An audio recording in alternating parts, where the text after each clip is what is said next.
Hi there everyone. In this video we're going to be going through some more stuff on continuous random variables. This is the fourth video, and in particular we're going to be looking at how to work out the mean, variance and standard deviation of a continuous random variable. Now these results look really similar to the same results we did when we were dealing with discrete random variables. So if you have a look at the formulas here, you might see the connection between the two.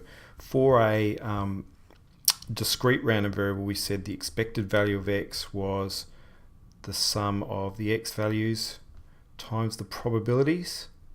So you would have remembered a formula something like that. If you don't really connect with the formula, just remember that when we had a table with they were the expected outcomes and we had the probabilities here, 0.2, 0.5, 0.3. Remember we got the mean just by multiplying each x value by the probability and adding. Okay, so that's what this formula says. Take each x value, multiply it by the probability and add. So here's the formula now for the expected value of a continuous random variable, and you can see it looks really much the same. We've got the integral sign, which is kind of, summing up an infinite number from infinity to negative infinity. Now that's just over the whole domain of this continuous function. So if it goes from 2 to 5, then that would be 5 to 2 there. All right, so you've got x times p of x. Now p of x in this case here is the probability function that we're talking about, the equation of that probability function that we're talking about. So if it's a really simple uniform distribution going across at 0.2 there, then we'd say f of x is 0.2. That's the equation of that part of the function there. Okay, so that's the formula for the expected value of the random variable. What about the variance? Again, the formulas here are very analogous to the formulas for discrete random variables. You'll notice that this formula here is exactly the same as one that I showed you for a discrete random variable.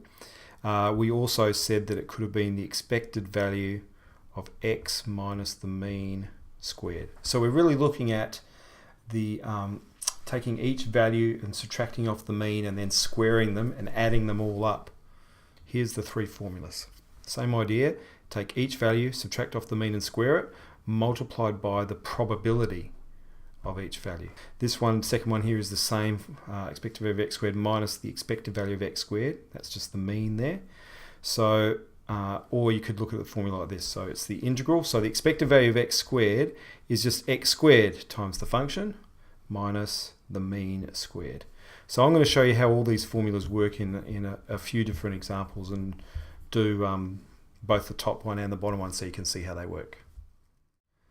So let's do this example to start with. We've got a uniform distribution going between 1 and 3, and so the area under this thing is 1, as you can see. So this is a probability density function, and we're going to find the mean, the variance and the standard deviation. Okay, so let's get to it. The mean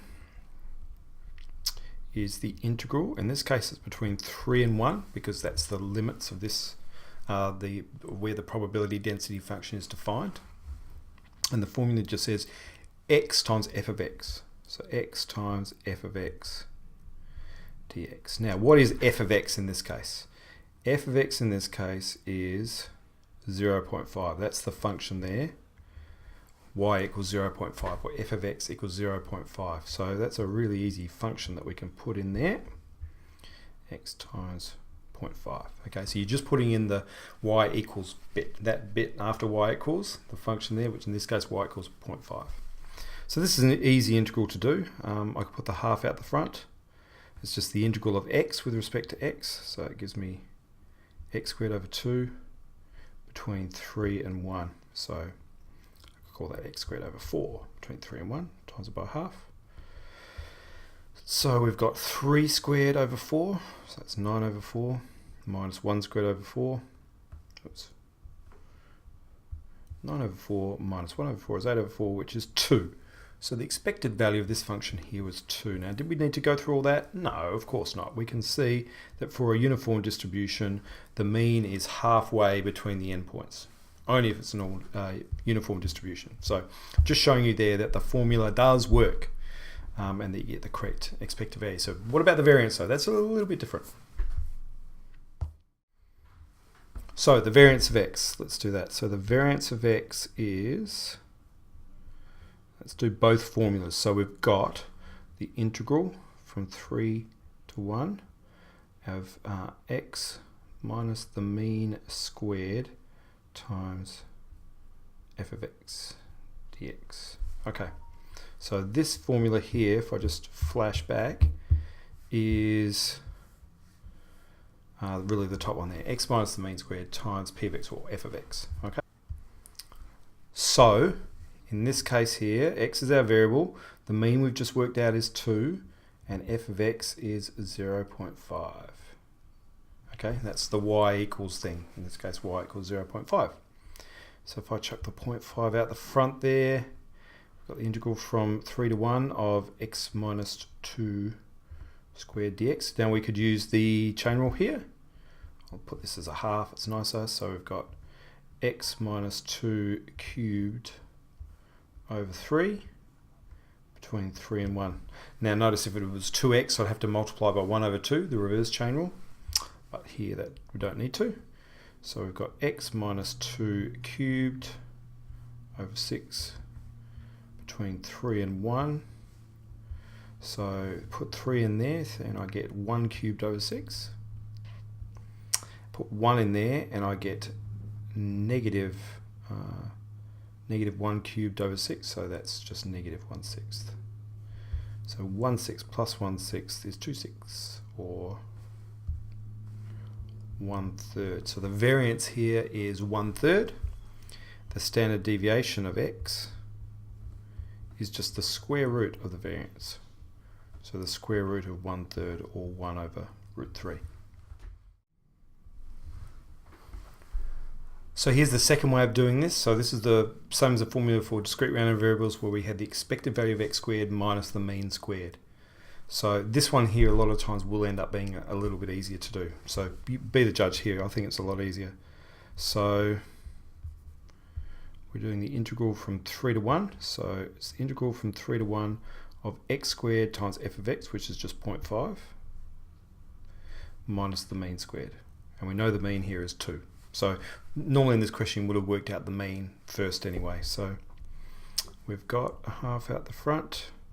This is x cubed over 3, between 3 and 1, minus 2 squared. So we've got x cubed over 6, so we've got 3 cubed over 6 minus 1 cubed over 6 minus 4.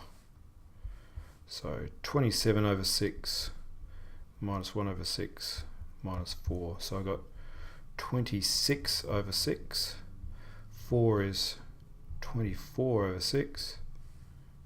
So that gives me 2 over 6, or 1/3. So you can see we get the same answer doing it that way, using that alternate formula. So the variance here is 1/3. So in this question now, we're not even given the graph of what this looks like. So you really need to draw that. I think it really helps to see what's going on here. The variance of a uniform continuous random variable defined on the interval 20 to 50. So let's look at that. The expected value, you can see here, we know if it's a uniform distribution that the mean is halfway between 20 and 50. So here the mean is 35. That makes life a lot easier. What is the actual function? So if it's 35, if we're going from 20 to 50, so it's 30 along the bottom, then the probability function is going to have to be 1/30th. So the y value, or f of x, or p of x here, is equal to 1/30th. So there's the formula for the variance, the probability function, 1/30th, times x minus the mean squared. And now we could just use our CAS here to work out what the variance is. I think if this will definitely be in the calculator section. So this is a really good use of the calculator to work out that integral on the calculator and get the answer, which is 75. This one is a little bit more complicated. It's not a uniform distribution. It's a non-uniform distribution where we've got a straight line here. I'm just going to use the same formulas. The expected value of x is the integral from 2 to 1, okay, that's those values there, of x times 2x minus 2 dx. So it's just x times the function. That's really all it is. So we've got the integral from 2 to 1 of 2x squared minus 2x dx. So definitely expand the brackets there. Remember, there is no product rule for different for integration. So you've got to expand the brackets there. So we've got 2x cubed over 3 minus x squared between 2 and 1. Also, you could use your CAS here. I would still definitely write down this step here, so it shows the integral, so it shows that you can do the integration, but certainly the next step you could just do on your calculator. So 2 times 2 cubed, so that's 2 times 8, 16 over 3 minus 4 minus 2/3 minus 1. Get your calculator out and you'll find that that gives you 5 over 3. Variance of x both ways, so the integral from 2 to 1 of x squared times the probability function, which remember is just 2x minus 2,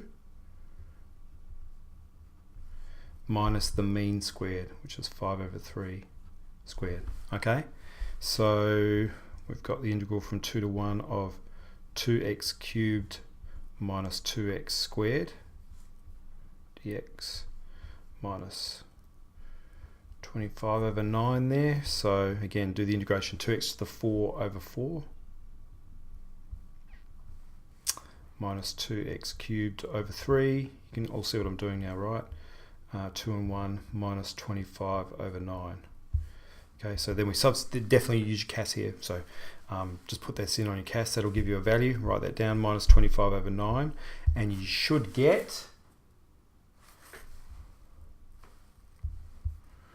1 over 18. There we go. So you should get 1 over 18. Okay, so the alternative to that, you'd say that the variance of x is, here's the formula, it's the integral of the function times x minus the mean squared. So here you've got 2x minus 2, x minus 5 over 3 squared dx. Now, this is definitely a case where you'd get your calculator out. You can see here, you could expand that out and then expand out both those brackets. You'd end up with this really horrible expression.